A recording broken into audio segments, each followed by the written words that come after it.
Should I move this?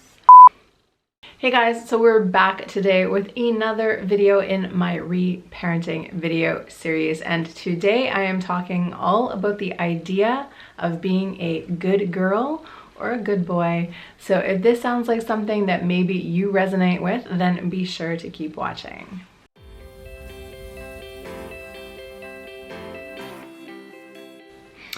What's up guys, and welcome back. My name is Jen. I am a spiritual life and business coach, and you have found my YouTube channel.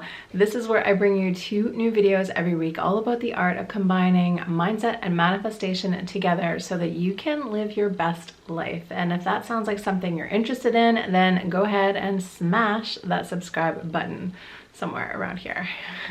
So welcome back, you guys. This is the 4th video, I think, in my reparenting series, and I think this will be the last one in the series, but I think this video series will really go a long way to helping you understand the importance of reparenting. So again, this is the 4th video in this series. If you don't know what I'm talking about right now, you should go back and watch the first video in this series. But just to give you a little bit of an overview right now, reparenting is the process of us as a conscious adult going back in and doing some healing work on stuff that we might have experienced as a child that we maybe did or did not think was a big deal at the time, but might be getting in the way and actually hurting us, limiting us, creating blocks in our life right now. So as I've said in all of these videos, the aim of this series, of course, is not to go back and blame our parents for things that happened to us, but it is to empower us to understand that we can go back and work on healing anything, even the things that we have been carrying around with us for a very long time. So you don't need permission to do this. You don't need to actually interact with this person that was from your past to do this. You can do this for yourself. You don't need anyone else to do it. You don't even need to tell them that you're doing it. But I just really think this work is so important for all of us, because when we are small, we are so vulnerable to picking up these things and to holding on to this, what I call small t trauma, and to carry it around with us for the rest of our life without even realizing what's happening. So my aim is to help to start you guys on the healing process. And with that all being said, let's dive into today's topic.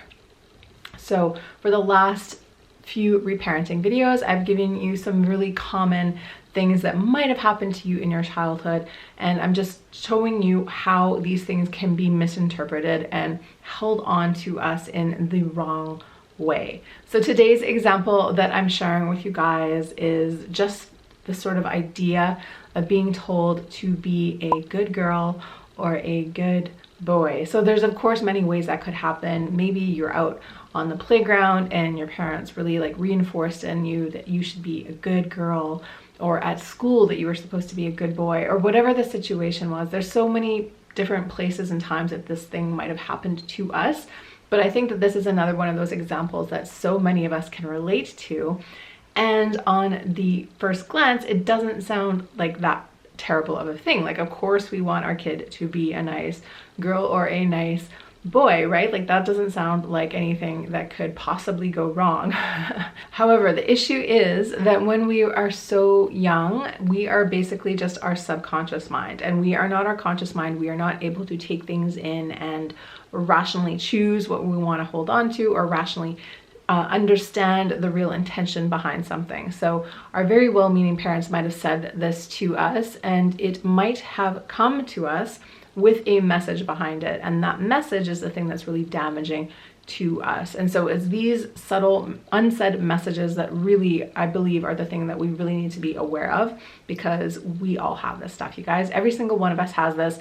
Maybe I didn't hit on something that you can relate to in this specific reparenting series, but I hope that this inspires you to look into your past and to see how maybe you got your wires crossed about something that is still hurting you today, and so that you can understand that you can go back and clear it and release it. Okay, so when it comes to this idea of being a nice girl or being a nice boy, this is a common thing that parents said to us. So let's now look at the other side and look at how maybe as a child, maybe you took this innocent statement and you got something a little bit darker and a little bit unhealthy out of it. So the first way that you could interpret this statement or the sentiment is that making other people happy should be your priority. So I talked about this already in last week's video, and I think even in the video before that, but this is a really common thing, especially for us women.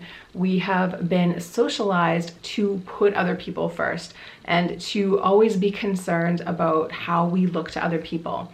So of course, having a nice girl as a daughter or a nice boy as a son, like, of course that doesn't sound like a terrible thing, but when you socialize somebody, a child, to put other people ahead of themselves all the time, to be more concerned about what other people think, to be more concerned about how other people think about them, than to worry about what their needs are and what their preferences are, then you are setting yourself up to fail, right? You're setting your child up to fail, I should say.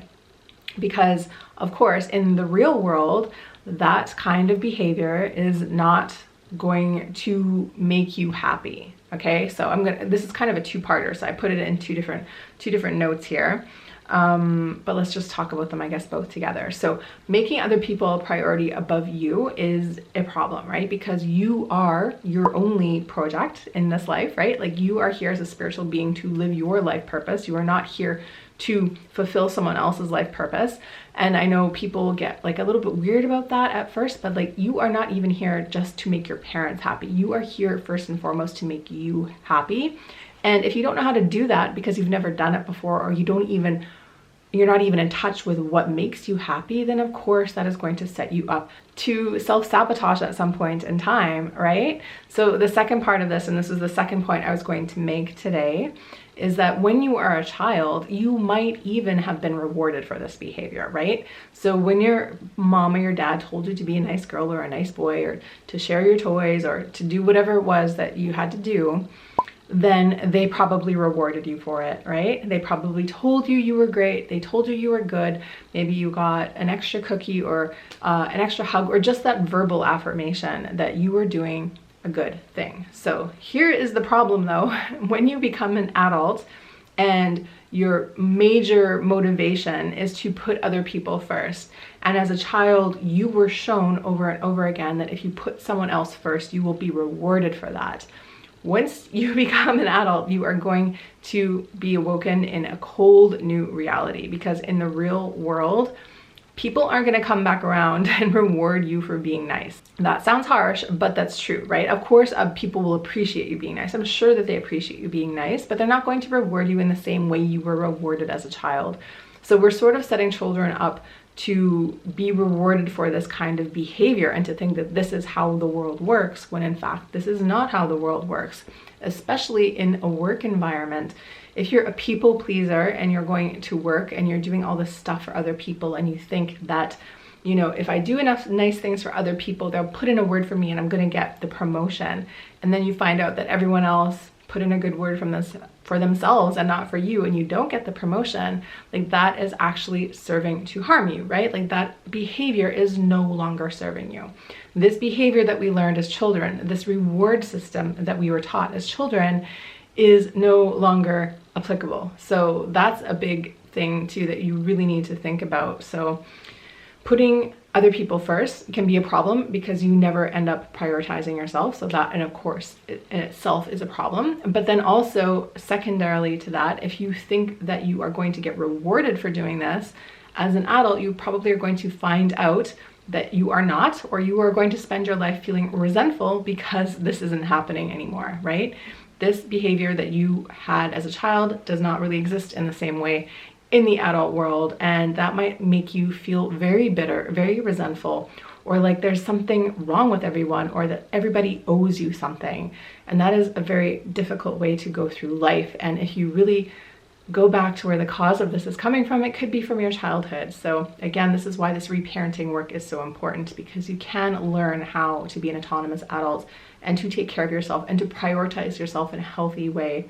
Not in a way that makes you an asshole, but in a nice way that actually puts your needs first. The third toxic belief that might have come from this idea is that we already sort of touched on. It's that you should be ignoring your own needs, right? So if you're socialized into this good girl, good boy behavior, that means basically you're being a people pleaser. You are prioritizing other people's needs and preferences above your own. But it might become an extra toxic thing if you do that to the extent that you no longer know what your needs are, or that you've learned how to completely ignore your needs, to the point that you're out of touch with your needs, to the point that maybe you can't even verbalize what it is that you really want, okay? So again, I already said this in this video, but you are here on this planet as a spiritual being. You are a spiritual being having a human experience, but you are here on your own unique spiritual journey. And of course, your spiritual journey may involve helping other people. It might involve doing all kinds of other things for your fellow humans, but you also need to understand that you are fundamentally here to make yourself happy. And I love that analogy about, you know, putting on your oxygen mask first. So if you're on an airplane, you know, watch the safety video and it shows like a mom with a child on an airplane, and, you know, if the masks come out, they always tell the parents to put on the mask first.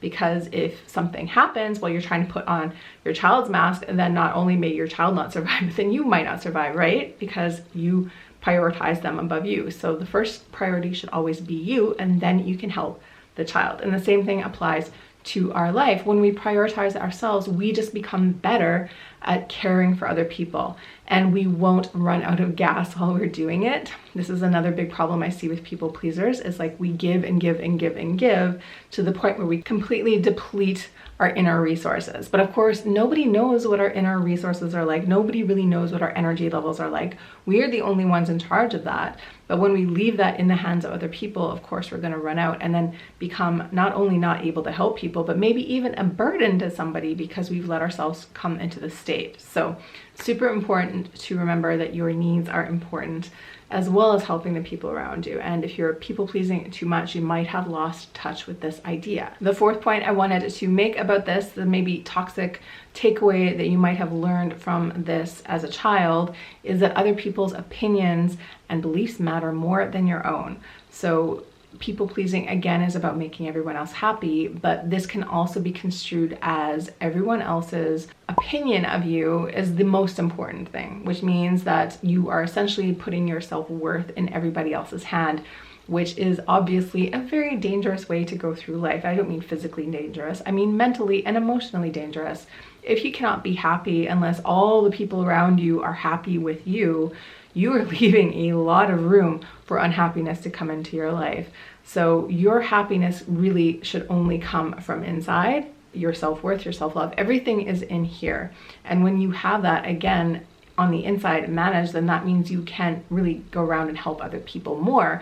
But if you're running around trying to make other people happy so that you can feel good, you again are going to deplete yourself. You probably aren't going to make everybody happy, and you are not ever going to be happy because you have left this power in someone else's hands. So this power should only ever be in your control. And this behavior of telling our children to be a good boy or a good girl could lead to this line of thinking. So I just really want you guys to think about that one as well. It's super important to be aware of. Okay, and my fifth and final point I wanted to bring up today about the idea of being a good girl or a good boy is that maybe you internalize this to mean that to be a good boy or a good girl, that you shouldn't have your opinions or preferences. So maybe you can recognize this in other people more than you can recognize it in yourself. But I know that this has happened to me multiple times. I'm sure that some of you can relate to this.